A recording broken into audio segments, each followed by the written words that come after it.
Assalamualaikum warahmatullahi wabarakatuh. Perkenalkan, nama saya Yuni Kurniati dari kelas 11 MIPA 4. Di video kali ini saya akan meresensi buku novel yang berjudul Laskar Pelangi. Pertama, identitas buku. Di dalam identitas buku terdapat judul Laskar Pelangi, penulis Andra Hirata, penerbit Bentang Pustaka, tahun terbit tahun 2005, dan jumlah halaman 529 halaman. Selanjutnya yang kedua yaitu sinopsis buku. Bangunan itu nyaris rubuh, dindingnya miring bersangka sebalok kayu, atapnya bocor di mana-mana.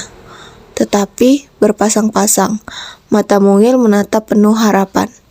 Hendak kemana lagikah mereka harus bersekolah selain tempat itu? Tak peduli seberat apapun kondisi sekolah itu, 10 anak dari keluarga miskin itu tetap bergeming. Di dada mereka telah mengumpal tekad untuk maju. Begitu banyak hal menakjubkan yang terjadi dalam masa kecil para anggota Laskar Pelangi. 11 orang anak Melayu Belitung yang luar biasa ini tak menyerah, walau keadaan tak bersimpati pada mereka. Tengoklah Lintang, seorang kuli kopra cilik yang jenius dan dengan senang hati bersepeda 80 km pulang pergi untuk memuaskan dahaganya akan ilmu, bahkan terkadang hanya untuk menyanyikan padamu negeri di akhir jam sekolah. Mahar, seorang pesuruh tukang parut kelapa sekaligus seniman dadakan yang imajinatif, tak logis, kreatif, dan sering diremehkan sahabat-sahabatnya. Namun berhasil mengangkat derajat sekolah kampung mereka dalam Karnaval 17 Agustus dan juga 9 orang Laskar Pelangi lain yang begitu bersemangat dalam menjalani hidup dan berjuang meraih cita-cita. Ironisnya kehidupan mereka, kejujuran pemikiran mereka, indahnya petualangan mereka, dan temukan diri Anda tertawa, menangis, dan tersentuh saat membaca setiap lembarnya. Buku ini dipersembahkan buat mereka yang meyakini the magic of childhood memories, dan khususnya juga buat siapa saja yang masih meyakini adanya pintu keajaiban lain untuk mengubah dunia pendidikan. Laskar Pelangi, kisah perjuangan anak-anak untuk mendapatkan ilmu, diceritakan dengan lucu dan menggelitik. Novel ini menjadi novel terlaris di Indonesia, inspiratif dan layak dimiliki siapa saja. Mencintai pendidikan dan keajaiban masa anak-anak. Selanjutnya yang ketiga adalah hal menarik pada novel Laskar Pelangi. Di sini saya memilih bab 10 yang berjudul Bodenga.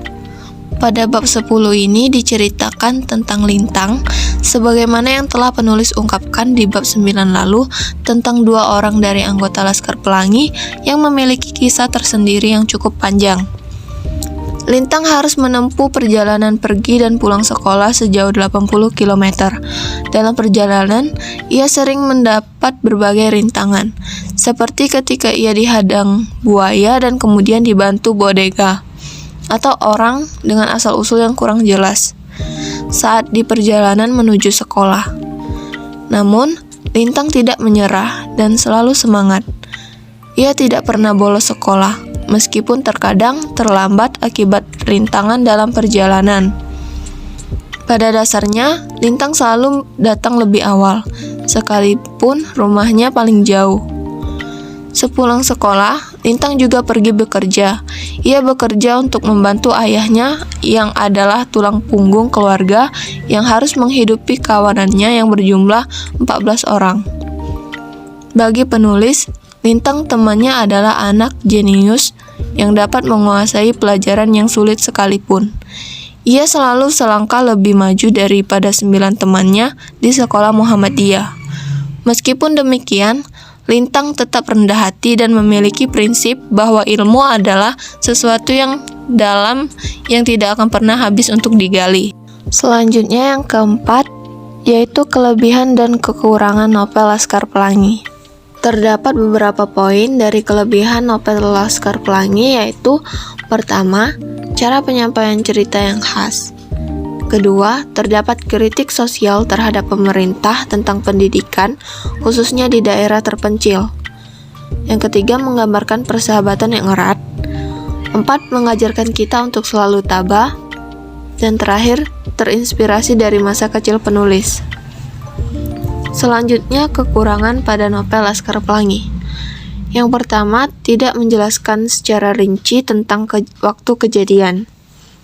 Yang kedua, kisahnya yang berlatar belakang di sebuah daerah terpencil, sehingga ada beberapa kata yang menggunakan bahasa daerah yang tidak semua orang mengerti. Yang kelima, yaitu nilai yang dapat kita petik dalam novel Laskar Pelangi.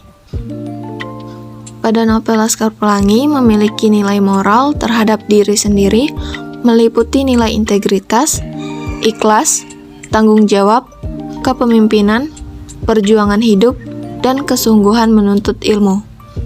Terdapat pula nilai moral terhadap orang lain atau lingkungan, meliputi nilai persahabatan dan tolong-menolong. Selanjutnya yang keenam atau yang terakhir, kesimpulan dari novel Laskar Pelangi. Kesimpulannya bahwa persahabatan itu sangat indah. Cerita itu mengajarkan pada kita arti persahabatan yang sesungguhnya. Selain itu, kita bisa belajar bahwa walaupun kita hidup dalam keterbatasan, namun kita tetap dapat bermimpi dan berusaha mewujudkan impian tersebut. Sekian resensi dari novel Laskar Pelangi. Semoga bermanfaat. Terima kasih. Wassalamualaikum warahmatullahi wabarakatuh.